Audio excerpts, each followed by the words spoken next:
Vietnam gelapkan dana hingga 194 triliun rupiah dari bank. Jadi kamu punya aset 10 triliun tapi bisa dapat duit 194 triliun, kebayang nggak? Real nggak nih? Perputarannya jelas nggak? Fisiknya ada nggak? Jangan sampai kejadian sama serupa yang kayak Muammar Vietnam itu. Iya, Ya. betul.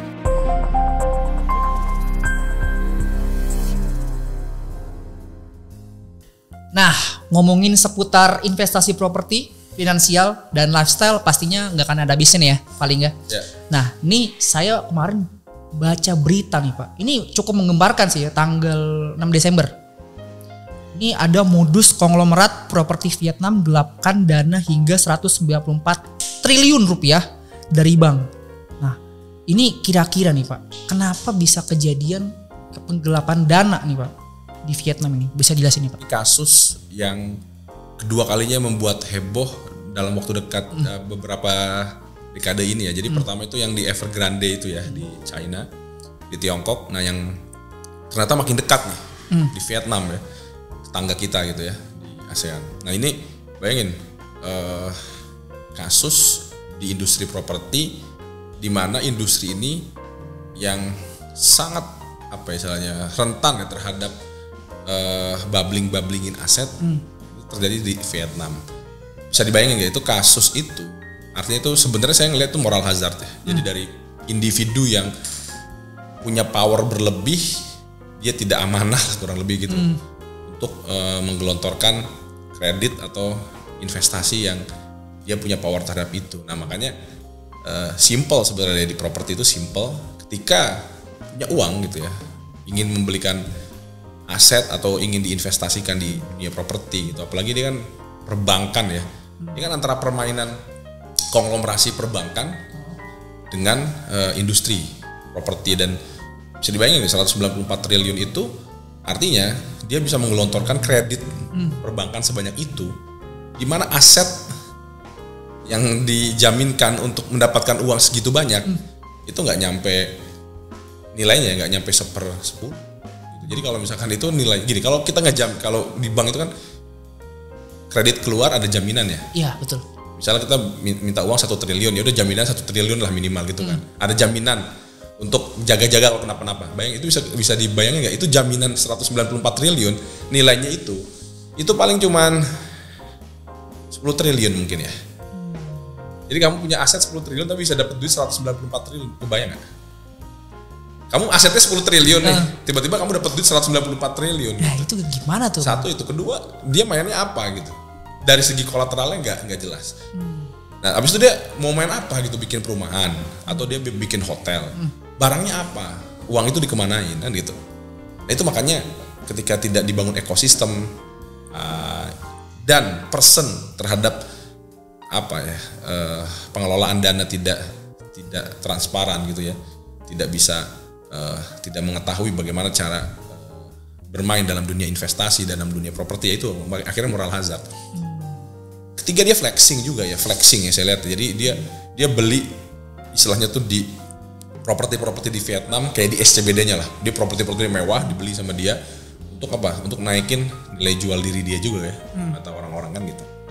Jadi ya dia bubbling ya tadi, pertama satu dia secara kolateral gak jelas, kedua dia masalah placement dananya nggak jelas gitu kan, ketiga tadi dia juga menggunakan efek psikologis orang kaya ya kan, dibeli properti mewah di Vietnam untuk naikin nama dan aset dia gitu ya. Jadi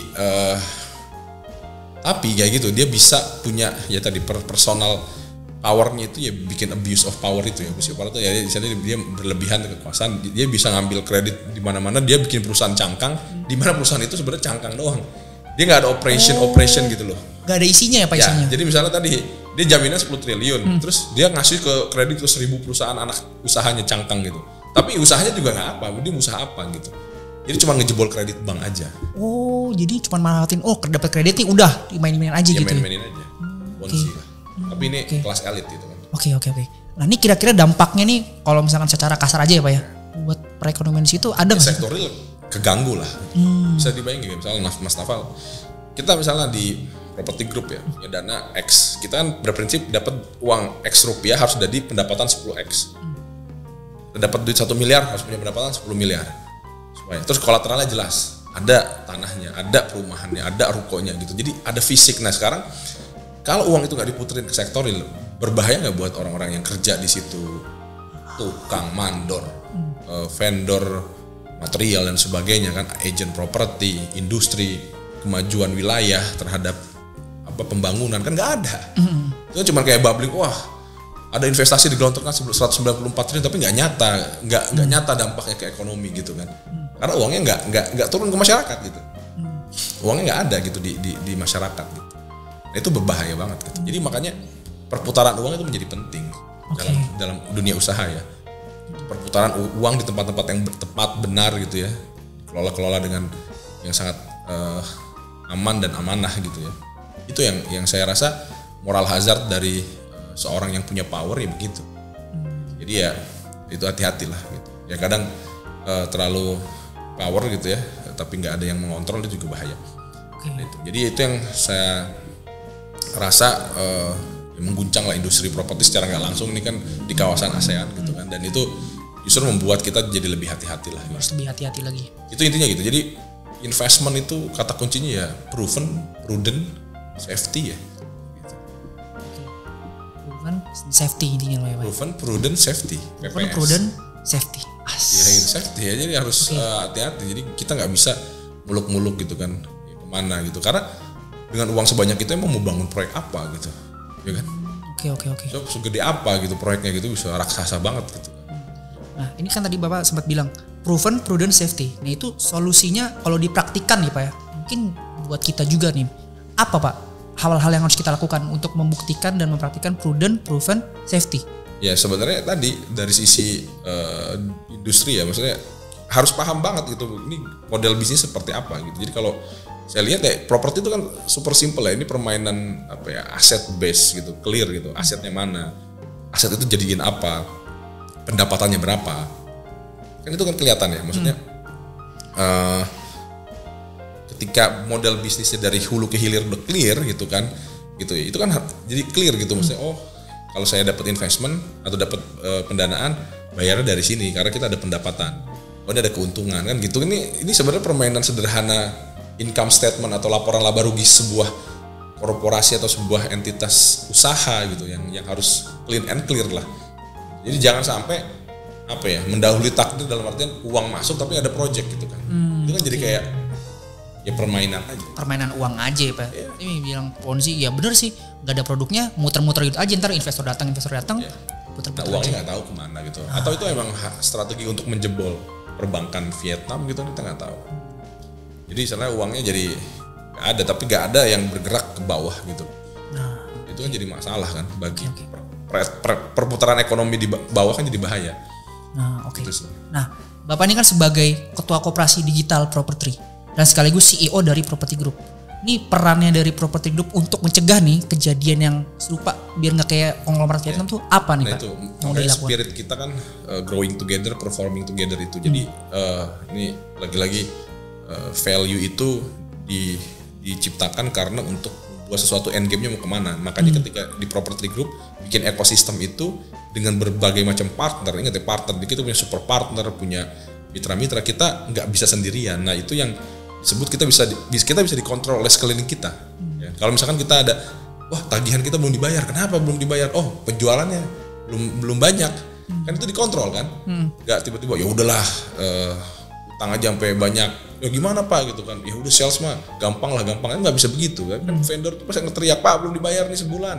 Tukang kan nggak mungkin mau makan apa? Akhirnya itu kan secara nggak langsung nge-push ke sales. Ayo kita jualan karena kita banyak kewajiban gitu kan. Nge-push ke investor juga. Mana nih proyeknya? Investor tuh ternyata penjualannya bagus. Vendor-vendor dibayar bagus, bangunan bagus. Percaya nggak dia naruh uangnya? Percaya nggak dia naruh tanahnya kan gitu? Kan trust gitu kan, level reputasi kita naik gitu. Nah itu yang membuat kenapa kita bikin ekosistem yang aman untuk untuk jadi agregator kepentingan semua pihak, stakeholders yang bergabung di Property Group kan gitu. Kan udah banyak tuh kan stakeholdernya macam-macam, ada pemilik tanah, ada investor, ada mitra, toko bangunan, vendor tuh banyak, ada vendor besi ya kan, semen dan lain sebagainya gitu. Jadi ya itu yang kita harus jaga semua. Jadi nggak bisa kita single fighter lah gitu. Oke. Nah kira-kira untuk tadi ngomongin ekosistem ya Pak ya, Property Group itu apa aja ekosistemnya? Bergerak di bidang apa aja Pak? Sebenarnya simpel kan, SBU kita kan ada 3 gitu ya. Kita bergerak investment, property development, related ecosystem, sama non-profit. Non-profit juga yang berhubungan dengan kita lagi bedah rumah gitu kan. Ya yang dekat-dekat aja gitu. Jadi ya kita bikin sosial lah, CSR untuk mengembalikan keuntungan yang kita raih untuk ke masyarakat lagi gitu kan. Karena ya kita take and give lah. Karena giving back ya kita harus saling ya. Dalam hubungan manusia kan harus saling gitu. Gak bisa satu pihak lah.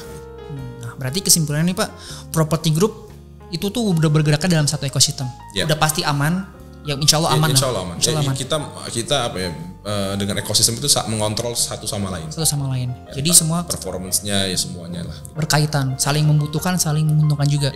Tadi Bapak sempat singgung juga, kita ada di financial, terus juga ada property development, dan juga related ecosystem. Dan salah satunya ada F&B juga, sama misalkan NGO, non-profit profit organization. Nah itu tuh juga sangat mempengaruhi juga ya Pak ya, untuk menghindari hal-hal semacam yang tadi modus konglomerat yang di Vietnam itu. Sebenarnya juga kita juga harus berhati-hati memilih platform investasi ataupun ngelihat bisnis apa nih, real nggak nih, perputarannya jelas nggak, fisiknya ada nggak, jangan sampai kejadian sama serupa yang kayak konglomerat Vietnam itu ya. Betul. Nah nih jadi insight baru, pelajaran baru juga nih buat kita ya. Terima kasih nih paling nggak udah sharing-sharing, udah berpendapat juga sambil juga berkomentar terkait kasus ini. Semoga jangan sampai kejadian lah di Indonesia khususnya dari Property Group ya. Amin. Terima kasih atas waktu dan ketersediaannya. Pamit, sampai bertemu di KDP Talks berikutnya. Sampai jumpa.